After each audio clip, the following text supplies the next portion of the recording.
25. redovno zasjedanje Skupštine opštine Lopare, prekinuto prije 2 nedjelje, danas je nastavljeno i okončano. Uz dosta prigovora opozicionih odbornika usvojen je izvještaj o izvršenju budžeta opštine za prvih 9 mjeseci ove godine. To se realno nije moglo desiti ranije, istakao je načelnik Mitar Zarić, jer je budžet usvojen prošle godine zapravo djelo prethodne garniture vlasti koja nije dovoljno vodila računa o troškovnoj strani budžeta.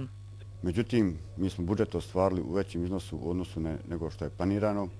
Desilo se među vremenu da smo Skupštine donijeli odluke za pojedine kapitalne investicije na području naše opštine koje su ugrađene, poslovi su odrađeni i ugrađeni u prvih 9 mjeseci, a nisu bili predviđeni budžetom.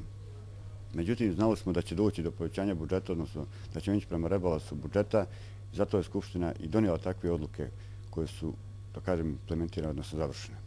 Glavna primjedba opozicije odnosila se na utrošak sredstava od 1.200.000 maraka kreditnog zaduženja, za koje se, kako je rečeno, zapravo i ne zna kako su potrošena. Načelnik Zarić tvrdi upravo suprotno. Svaki građan opštine Lopare zna koliko je koji putni pravac koštao, ko je izvodio radove i kako je plaćen. Za sve postoje papiri, postoji tenderska dokumentacija, jer tu se striktno pridržavalo zakona o javnim nabavkama i su ogromna sredstva u pitanju.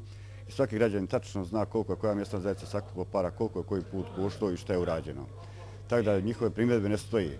Međutim, oni su ti da malo, da kažem, talasaju.